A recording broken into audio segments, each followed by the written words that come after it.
Hello दोस्तों, आपका स्वागत हमारे यूट्यूब चैनल पर। मैं AK सिंह इस वीडियो में कराऊंगा रीजनिंग और रीजनिंग के अंतर्गत अंग्रेजी वर्णमाला परीक्षण कराएंगे। ये चैप्टर सभी प्रतियोगी परीक्षाओं के लिए बहुत ही मोस्ट इंपोर्टेंट चैप्टर है। सभी कंपटीशन में इस चैप्टर से संबंधित कोई ना कोई क्वेश्चन जरूर पूछा जाता है, इसलिए इस चैप्टर को एकदम बेसिक से और आसान विधि द्वारा हल कराएंगे। जैसा कि दोस्तों क्वेश्चन है, शब्द एक शब्द दिया है, कोई क्रिएशन। इस क्रिएशन के व्यंजनों को पहले वर्णानुक्रम में और उसके बाद स्वरों को वर्णानुक्रम में क्रमबद्ध किया जाता है। निम्न में से कौन सा दाएं से छठे अक्षर के दाएं तीसरा अक्षर होगा? तो बहुत आसान सी बात है दोस्तों। जैसे कि ये शब्द है, इसमें जो व्यंजन और स्वर हैं, तो व्यंजन C, R, T और N ये तो है इसके व्यंजन, और A, E, I, O ये है इसके स्वर। क्वेश्चन ये कह रहा है पहले तो व्यंजनों को क्रम से लगाओ। तो वर्णानुक्रम का मतलब है कि जो अंग्रेजी वर्णमाला में ABCD वाली सीरीज में होते हैं उसी क्रम में लगाना है। तो उस क्रम में पहले तो C आएगा, उसके बाद यहां R है, T है और N है, इतने अक्षर है। तो N पहले आता है, N के बाद R आता है, फिर आता है T। अब बचे ये तो हो गए दोस्तों व्यंजन। अब कहा है इसके स्वरों को भी लगाइए। तो स्वर में सबसे पहले तो A आता है, A के बाद E आता है और E के बाद I, फिर आता है O। ये पूरा अक्षर ये हुआ। अब क्वेश्चन ने कहा है कि इसमें दाएं से छठे, तो दाया इधर होगा, क्योंकि इसी चैप्टर की पिछली वीडियो में भी ये बताया गया था कि जो भी वर्णमाला परीक्षण होता है, नहीं अंग्रेजी वर्णमाला होती है, उसका खुद का दायां या बायां नहीं होता, बल्कि जो हमारा दायां होता है वही अंग्रेजी वर्णमाला का दायां होता है, और जो हमारा बायां होता है वही अंग्रेजी वर्णमाला का भी बायां होता है। तो क्वेश्चन ने कहा है दाएं से छठा, तो समझो इधर से छठा, तो 1 2 3 4 5 6 R हुआ, दाएं से छठा हुआ R। आगे के दाएं, अब इस अक्षर का जो दायां होगा वो इधर होगा। तीसरा अक्षर, तो 1 2 3 क्या होगा दोस्तों? तीसरा अक्षर होगा E, इसलिए इसका ऑप्शन नंबर C सही होगा।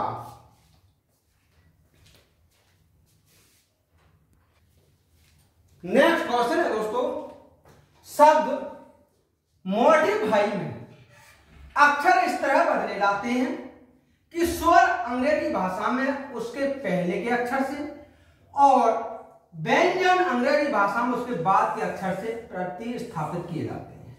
निम्न में से कौन सा अक्षर के सेट में दाएं से चौथा होगा? तो देखिए, जैसे कि ये मॉडिफाई एक शब्द दिया है, MORTIFY,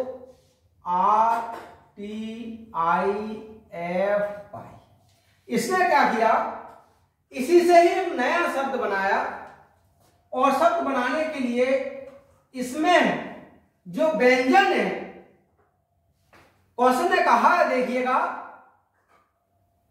कि व्यंजन उसके बाद वाले अक्षर से, तो इसमें एक जोड़ दिया, तो M के बाद N आ जाता है, सही बात हुई। और जो स्वर हैं उनसे पहला अक्षर आना है, तो एक कम कर दो, तो इसका मतलब O से पहले क्या आता है? O से पहले भी N ही आता है। व्यंजन को बाद वाले से एक अक्षर आगे बढ़ा दीजिए, तो R के बाद में S आ जाता है। T, इसे भी एक अक्षर आगे बढ़ा दीजिए, तो T के बाद U आ जाता है। I दोस्तों स्वर है, तो पीछे हटा दीजिए H, क्योंकि H के बाद ही I आता है। F व्यंजन है, आगे बढ़ाइए G हो जाएगा। बाई व्यंजन है, आगे बढ़ाइए Z हो जाएगा। अब नया जो अक्षर होगा वो N, S, U, H, G, Z होगा। अब क्वेश्चन ने ये कहा है, ये बताओ कि कौन सा ऐसा अक्षर है जो सेट में, इस वाले में दाएं से चौथा होगा। तो दाएं का मतलब इधर, इधर से चौथा, 1 2 3। तो दोस्तों दाएं से चौथा जो अक्षर होगा इस सेट का वो यू होगा, इसलिए इसका ऑप्शन नंबर डी सही होगा।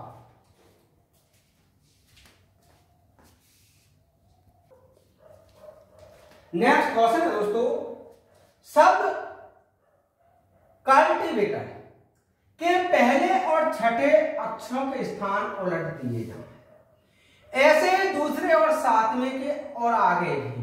तो ये बताओ फिर दाएं से दूसरा कौन सा हो जाएगा? जैसे ये CULTIVATOR कल्टीवेटर, हमने नया अक्षर एक बनाया। कैसे? ये पहले नंबर का है, ये दूसरा, ये तीसरा, चौथा, पांचवा, छठा, सातवां, आठवां, नौवां और 10वां। ये है 10 नंबर के। उसने कहा है पहले और छठे को बदला जाए, तो पहले के स्थान पर छठा हो जाएगा और छठे के स्थान पर पहला। तो दोस्तों यहां पर हो जाएगा वी पहले स्थान पर, जैसे पहला। अब ये छठा हुआ है यहां पर, और ये कहां पहुंचेगा? पहले के स्थान पर, यहां आएगा सी, और ये हुआ हमारा पहला। फिर कहा है दूसरे को और सातवें को, तो इसका मतलब दूसरे के स्थान पर सातवां हो जाएगा और सातवें के स्थान पर दूसरा हो जाएगा, अर्थात यू हो जाएगा। ऐसे ही आगे भी, तो तीसरा आठवें के स्थान पर होगा, तो आठवां यहां आ जाएगा, और तीसरे नंबर वाला जो एल है वो यहां आ जाएगा। चौथा नमा, तो चौथे का मतलब वो यहां आ जाएगा, और जो चौथा है टी वो यहां पर आ जाएगा। इसी को पांचवा और 10वां, तो 10वां आर है वो यहां आएगा, और 5वां आई है वो यहां हो जाएगा। ये क्रम नया बन जाएगा। अब क्वेश्चन ये कह रहा है, ये बताओ ये पुनर्व्यवस्था जब हो गई तो दाएं से दूसरा कौन सा होगा? तो दाएं मतलब इधर से, तो पहला दूसरा, तो दूसरा अक्षर होगा दोस्तों टी, इसलिए इसका ऑप्शन नंबर ए सही होगा।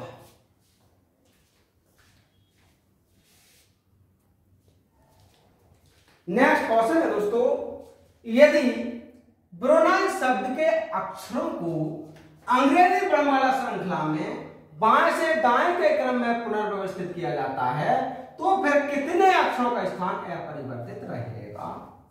कोई बात नहीं, इसके लिए अंग्रेजी वर्णमाला के क्रम अनुसार पहले व्यवस्थित कर लीजिए दोस्तों। जैसे कि ये शब्द दिया है बी, तो बी से तो शुरू होता है, ये बात बिल्कुल सही है। BROWNIE, जो नया शब्द होगा वो बी से तो शुरू होगा, लेकिन बी के बाद उसमें ई आता है, क्योंकि अंग्रेजी वर्णमाला में अगर हम देखें तो ABCDE, ई पहले आएगा, तो ई आया। उसके बाद ई के बाद चलेंगे हम FGHI, तो आई आया। फिर क्या होता है? आई के बाद JKLMN, तो एन आएगा। फिर एन के बाद आता है O, तो O आया। PQR, तो R आया दोस्तों। फिर STUVW, अब W आया। बस इतने ही अक्षर हैं। हमने ये अंग्रेजी वर्णमाला के क्रम अनुसार व्यवस्थित कर दिया है। अब क्वेश्चन ये कह रहा है, तो बताओ इसमें कितने स्थान ऐसे हैं, कितने अक्षर ऐसे हैं जिनके स्थान नहीं बदले? तो बी जो अक्षर है ये पहले भी 1 नंबर पर था और अब भी ये 1 नंबर पर है। इसका मतलब हुआ कि बी का स्थान नहीं बदला है, तो केवल बी ही अकेला ऐसा अक्षर बचा है जिसका स्थान नहीं बदला है। बाकी देखो ई यहाँ 2 नंबर पर और यहाँ ई लास्ट में था, सभी के स्थान बदल गए हैं। इसका मतलब इसका आंसर बी सही रहेगा। तो उसने कहा कितने अक्षर बदले, तो केवल एक ही अक्षर बदला, केवल बी बदला, इसका मतलब एक ही अक्षर ऐसा रहा है जो अपने स्थान पर अपरिवर्तित ही रहा है, तब इसका ऑप्शन नंबर ए सही होगा।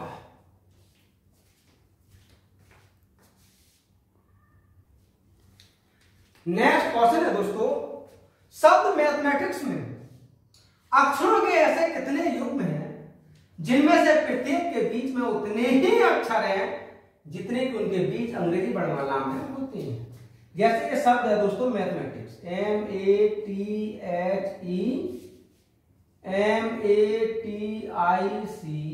इसका नंबरिंग कर ले। जैसे ये M जो होता है वो 13 नंबर का होता है, A 1 नंबर का होता है, T 20 नंबर पर होता है, H 8 नंबर पर होता है, E 5 नंबर पर होता है, फिर M आया 13 नंबर पर होता है, A 1 नंबर पर होता है, 20 नंबर पर होता है, I 9 नंबर पर होता है, C 3 नंबर पर होता है और S 19 नंबर पर होता है। अब क्वेश्चन ने क्या कहा है, बिल्कुल ध्यान देने की बात है दोस्तों। वो कह रहा है इसमें ऐसे जोड़े बताओ जिनके बीच में उतनी ही अक्षर रहने चाहिए जितने की अंग्रेजी वर्णमाला ABCD में होते हैं। तो देखिएगा, हम M और T देखें पहले, M से T, इन दोनों के बीच में 7 अक्षर हैं। अगर हम M से T में ABCD में भी देखें तो M के बाद क्या आता है, M N O P Q R S T। देखिए इनके बीच में कितने, 1 2 3 4 5 6, और इनके बीच में कितने रहते हैं यहां पर, क्योंकि हमें ये हटा दिया तो इनके बीच में भी दोस्तों 6 ही अक्षर रह रहे हैं। इसका मतलब हुआ कि एक जोड़ा तो यही बन गया। दूसरा देखते हैं, जैसे E और I, E और I के बीच में कितने अक्षर रह रहे हैं, तो E के बाद क्या आता है, E F G H I, तो E और I हटा दो, इनके बीच में 3 रहती हैं। यहां पर भी अगर E और I हटा दें तो इनके बीच में भी 1 2 3, बिल्कुल सही है इसका मतलब। तो 2 जोड़े बने, एक तो MT का और एक EI का। तो दोस्तों ये 2 जोड़े ऐसे हैं जिनके बीच में उतने ही अक्षर आ रहे हैं जितने की अंग्रेजी वर्णमाला में होते हैं। तो क्वेश्चन ने कहा था ऐसे कितने अक्षर हैं, तो ऐसे ये 2 अक्षर हैं। तो इसका मतलब इसका ऑप्शन नंबर B सही होगा।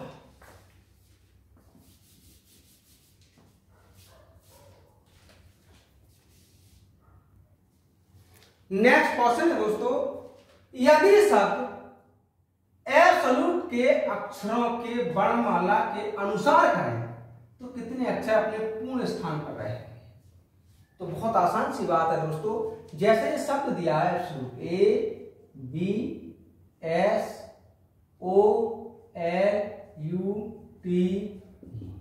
अब हमें अंग्रेजी वर्णमाला के अनुसार इन्हें व्यवस्थित करना है।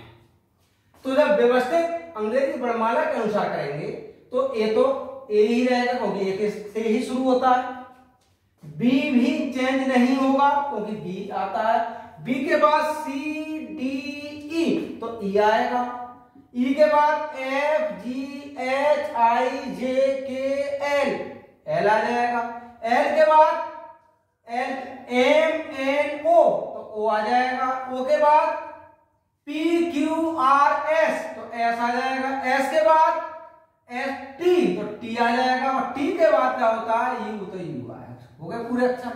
अब वो ये कह रहा है हमने तो ये नई व्यवस्था बनाई है ये वाली, जो कि अंग्रेजी वर्णमाला के अनुसार बनी है, इसमें और इसमें ये बताओ कितने अक्षर ऐसे रहे जिन्होंने अपने स्थानों को नहीं बदला, जहां पहले थे वहीं को आप भी रखे हुए हैं। एक तो ए नहीं बदला, बी का स्थान नहीं बदला और एक टी का स्थान नहीं बदला। देखो ए पहले भी पहले नंबर पर ही था, बी पहले भी 2 नंबर पर था, टी पहले भी लास्ट से दूसरे नंबर पर था। इसका मतलब ए बी और टी 3 जोड़े ऐसे हैं दोस्तों जो पहले अक्षर में भी वही थे जहां की अंग्रेजी के वर्णमाला के क्रम में रखने पर भी बने हैं। तो क्वेश्चन ने कहा था ये बताओ कितने अक्षर ऐसे जो है परिवर्तित रहेंगे। तो दोस्तों 3 अक्षर ऐसे हैं जिनके स्थान पहले जैसे ही रहेंगे। इसका ऑप्शन नंबर सी सही होगा।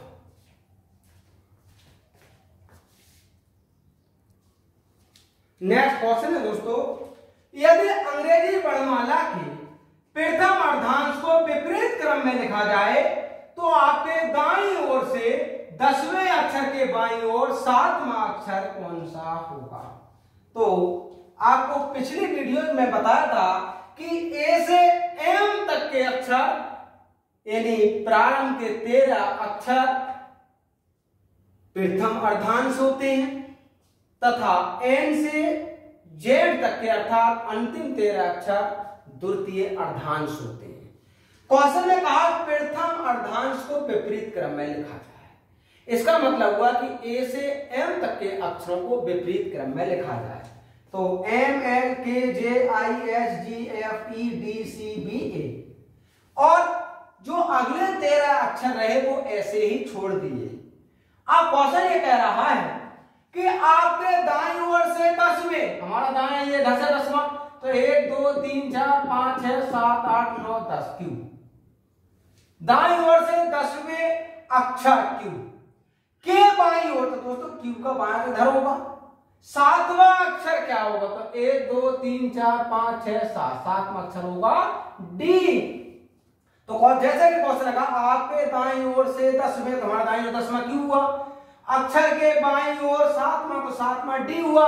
अक्षर क्या होगा, तो दोस्तों वह अक्षर डी होगा। इसका ऑप्शन नंबर सी सही होगा।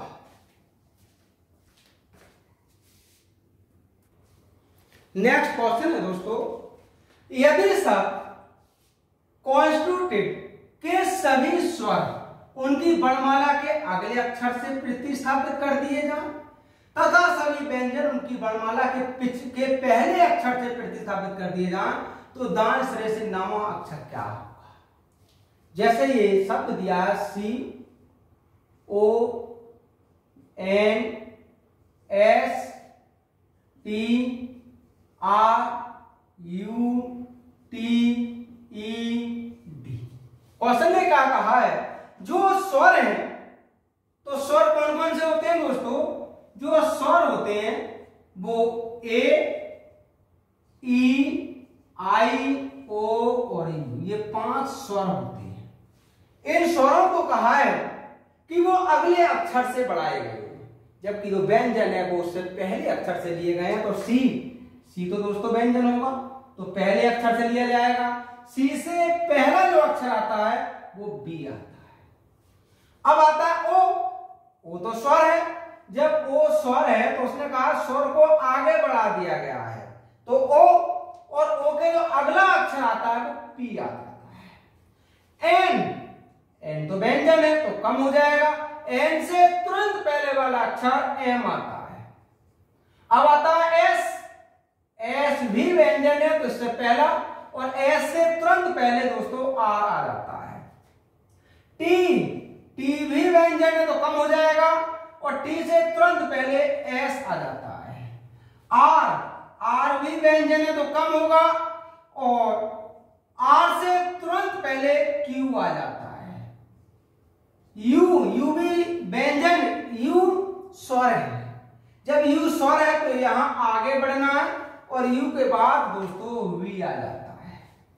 अब आता है टी तो सीधी सी बात होगी कि जो टी है यहां पर वो व्यंजन है, इससे पीछे हट जाना है, तो टी से पीछे क्या होगा,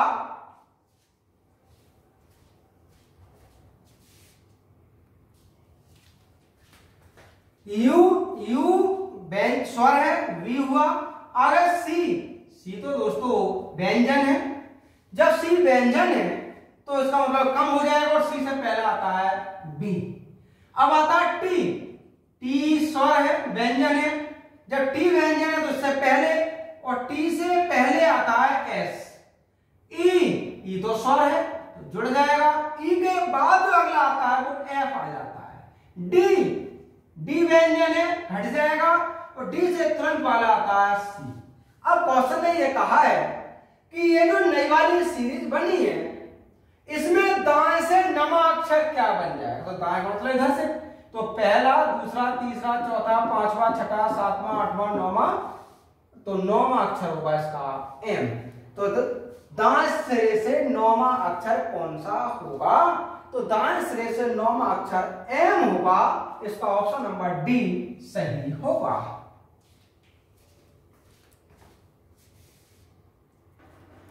नेक्स्ट क्वेश्चन है दोस्तों, शब्द गुडबाई के अक्षरों के क्रम को परिवर्तित किए बिना और प्रत्येक अक्षर को केवल एक ही बार प्रयोग करते हुए कितने स्वतंत्र शब्द बनाए जा सकते हैं।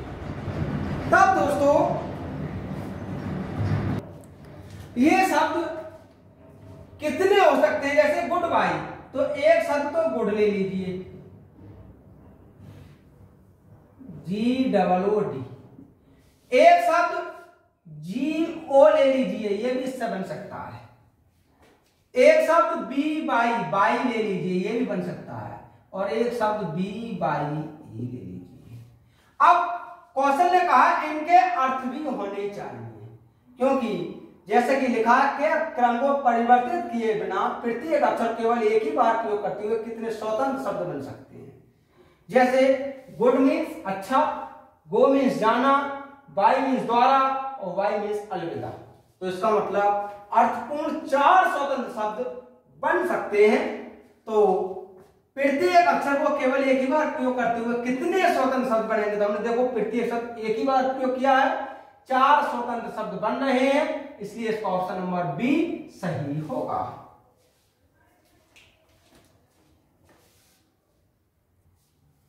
नेक्स्ट क्वेश्चन है दोस्तों, अंग्रेजी वर्णमाला में आपके बाएं से 14वें अक्षर के दाएं से 7वें अक्षर के ठीक मध्य में कौन सा अक्षर होगा। तो बहुत आसान सा एक ट्रिक रहता है दोस्तों, हमारे बाएं से 14वें अक्षर, मान लीजिए a बराबर 14 है, और दाएं से 7वां, तो यहाँ तो ये भी दाया होता है, यहाँ पे ये बाएं, दोनों एक जैसे ही बनाने पड़ेंगे। तो दोस्तों यहाँ दाया दिया है, तो इसे दाएं बनाने के लिए ये 27 में से क्रमांक घटा दीजिए, 20 हो जाएगा। या फिर इसे 27 में घटा दीजिए तो यह 7 ही रहेगा। एक काम आपको करना होगा। अब कहा है इनके ठीक मध्य में कौन सा अक्षर होगा, तो मध्य का अक्षर होता है a + b/2। ये हो जाएगा 14 + 20/2 अर्थात 34 17वां अक्षर। तो दोस्तों अंग्रेजी वर्णमाला में जो 17वां अक्षर होता है, 17 क्रमांक होता है, वो क्यू का होता है। तो क्वेश्चन ने कहा था इनके ठीक मध्य में कौन सा अक्षर होगा, तो इनके ठीक मध्य में 17वां अक्षर क्यू होगा, इसलिए इसका ऑप्शन नंबर डी सही होगा।